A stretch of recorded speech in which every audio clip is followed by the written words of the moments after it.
Hello, friends, and welcome to Civil War Rarities. We thank you for joining us, and we kindly ask you to please share, like, and subscribe to help grow our channel. Now, on to the show. Season 1, Episode 2, Blue, Gray, and Red, Dueling in the Civil War. In 19th century America, the duel was a common, if often tragic, way for gentlemen to settle matters of honor. For many major figures of the U.S. Civil War, these personal battles were a prelude, interruption, or epilogue to the larger national conflict. The stories of their duels are filled with unique and sometimes bizarre circumstances, offering a glimpse into a time when a man's reputation was worth dying for. Here are the stories of several such men and their rare and remarkable duels. Before he was a Confederate general, Felix Zollicoffer was a prominent Tennessee newspaperman and politician. In an era of fiery political rhetoric, newspaper editors often found themselves in the line of fire, both literally and figuratively. In 1852, Zollicoffer, then editor of the Whig-aligned Republican Banner, found himself in a heated rivalry with John Marling, a fellow editor in Nashville. The dispute, fueled by the fiercely partisan editorials of the 1852 presidential election, escalated to personal insults. Marling called Zollicoffer a liar, a grave insult that, in the culture of the time, demanded a response. The two men met to duel on August 20th, 1852. Both men were wounded in the exchange of fire, Zollicoffer in the hand and Marling in the face. Remarkably, both survived, and it's reported they even exchanged civil words years later. This duel is a striking example of how political and press rivalries in the antebellum South could escalate to near-fatal violence.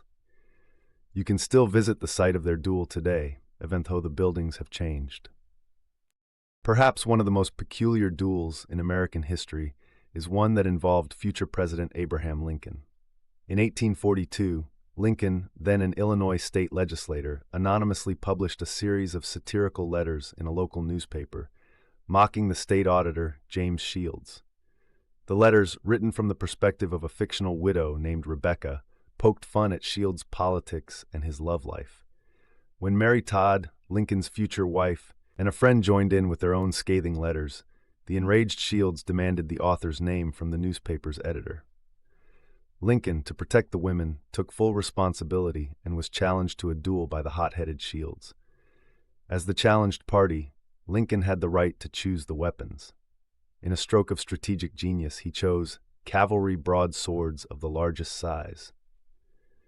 Being a tall and strong man, Lincoln knew this choice would give him an insurmountable physical advantage. When the two met for the duel on an island in the Mississippi River, Lincoln demonstrated his reach and strength by effortlessly cutting a branch from a tree high above his head. The sight was enough for Shields, who wisely chose to de-escalate, and a truce was called. The two would go on to become political allies, with Lincoln later appointing Shields a general in the Union Army during the Civil War.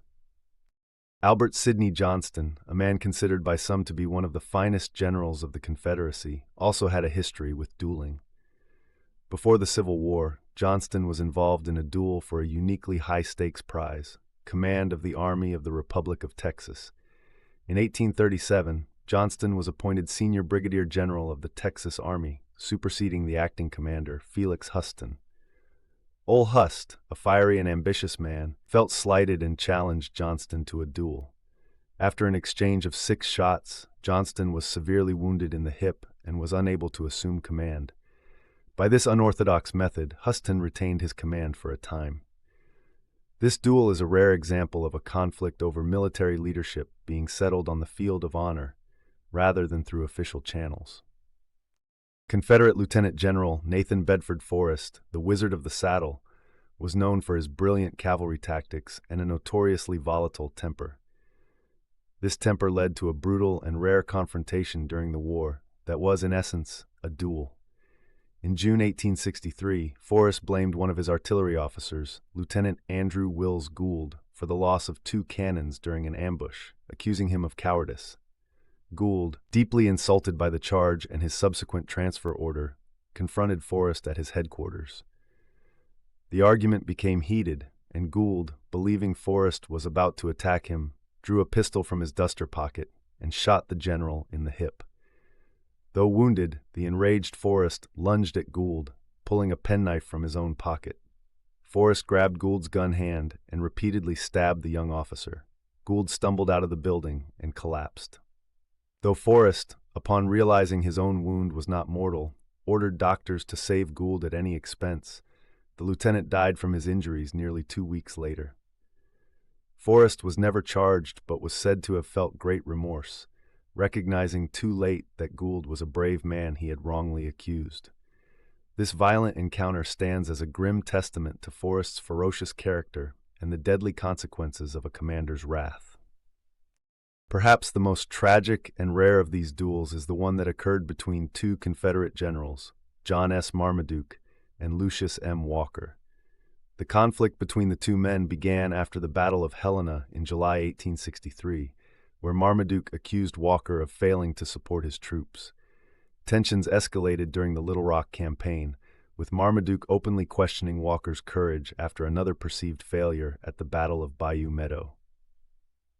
The dispute led to a series of tense letters exchanged through their seconds, Colonel Robert H. Crockett, grandson of frontier legend and hero of the Alamo, David Crockett for Walker, and Captain John C. Moore for Marmaduke. In a strange turn of events, the seconds arranged the duel without fully consulting their principals. Despite an order from their commanding officer, General Sterling Price, to stay at their posts, the duel went ahead on September 6, 1863. Both men missed on the first shot, but on the second, Marmaduke mortally wounded Walker. The event was a blow to Confederate morale and is a stark reminder of the rigid code of honor that could lead to such a fatal encounter, even between allies in the midst of a war.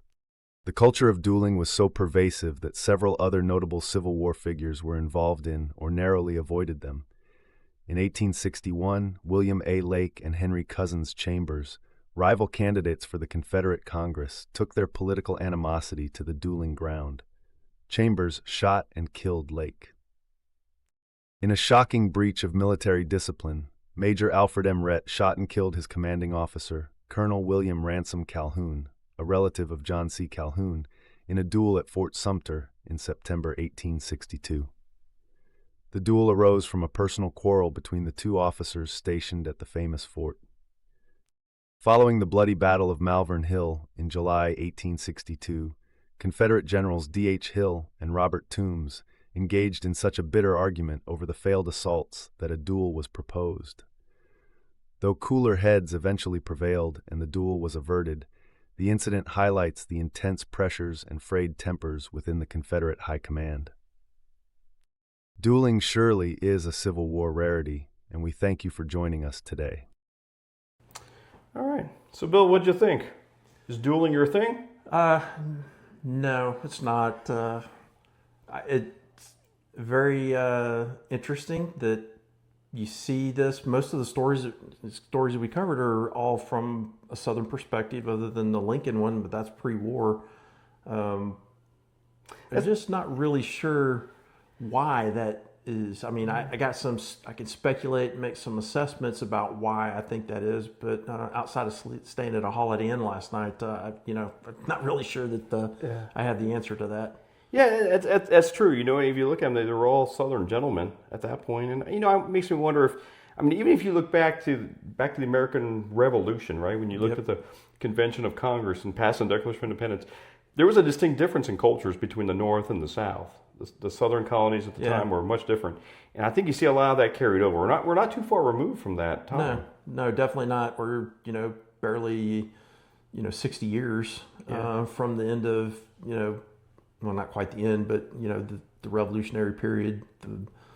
I wonder if some of that's maybe some aristocratic flair or family tradition that they've all known about. They probably grew up with as kids, so it was very common back in the day. Yeah, and I also think you've got some elements of Southern society that is looking at themselves as the North American version of the British aristocracy, the English aristocracy. The lords and the manor houses and the estates, now in the South with plantations and the great wealth associated with it.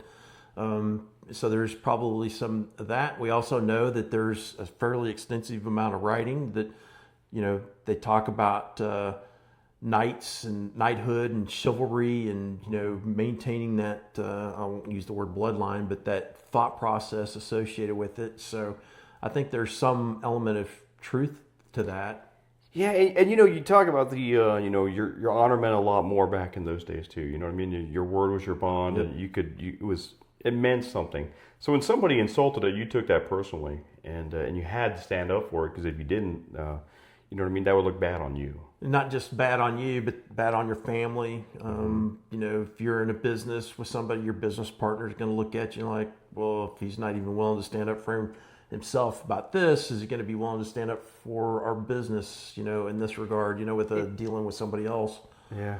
I'm sure there's some smart sociologist that has written a book about this, and if anybody out there has read a book about the sociology or the thought process in the South, we'd love to know. It would be something interesting to read about. But there's a lot of different things that go into this. I know you want to talk about Forrest and young Lieutenant Gould. Yeah, that's wonderful. I mean, you got two hotheads here. Forrest was the first one to make a claim against him, and to Gould's credit, he didn't just let it roll over and take it. Now you have Gould, who's a lieutenant, and then you have Forrest up here, who is a general. You know what I mean? And Gould stood up for himself without any kind of hesitation. Now, the thing is, it wasn't really, I don't think it was a duel per se, but I put it in here because it was very interesting.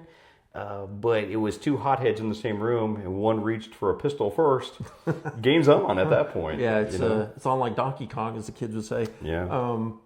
I mean, Gould, he has to know Forrest's background, and Forrest survives the serious gunshot wound at the Battle of Fallen Timbers at the end after Shiloh, when he famously grabs that Union soldier, throws him up on the back of a saddle to ride off and get away.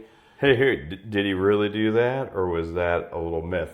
Maybe we can dive into that to another episode of Civil War Rarities. Yeah. I mean, picking up a man and throwing him on a horse with one hand, it might be a lot. It makes a great story. It does make for a great story. Let's get it. I can't imagine that he said, "Hey, hop on up in the back here." But that's anyway, right. That's for another time. But Forrest is well known for being a hard dude, and unfortunately, he pulled out a pocket pistol, so I have to assume that's at least a 36 caliber at most. It's not certainly going to be a 44 caliber because that's a pretty good sized pistol. But it's at least a 36, and maybe I think as small as a 32. And interestingly, I also covered the Zollicoffer duel here because last month's episode brought us into this. But the Zollicoffer one may not have been a duel either. It was more been a scheduled heated exchange. His Zollicoffer had put something in newspapers. There was some debate about it, and really, Marling came back and said, "Hey, I'll see you tomorrow," and he just came out on the street and yelled over Zollicoffer. Zollicoffer apparently came down from his office into the street, and they shot at each other in the street. So it wasn't a standard, westernized duel with Aaron Burr and Alexander Hamilton. You know what I mean? It was more of a heated exchange they both agreed to. But that was interesting, and last month's research into Zollicoffer brought us into this one. Yeah. So I'm glad we were able to do it. Yeah, it's didn't go away, but it wasn't. I don't know. It wasn't, I would say, as prominent as you would think. But they still wanted to protect their honor and everything. And I'll say this too. Now that we talked about dueling, this leads us possibly into next month's episode. We're going to talk about Albert Sidney Johnston a little more. See, did his duel impact? Did it have an effect on him, and did it impact his death at Shiloh? It's a good question. Good question. We'll take a look at that next month. Yeah, absolutely. Look forward to that one. Yeah. Look forward to seeing everybody next month. Yeah. Remember, just as we always say, please look into your local Civil War Roundtable, support them. Look into any kind of lineage society. You also may be around Sons of Union Veterans of the Civil War and Sons of the Confederate Veterans. They'd love to have you. Check them out and enjoy our history. Thanks much. We'll see you guys next month. See you next month, all. Thank you for watching and supporting Civil War Rarities. We hope to see you again soon for our next episode.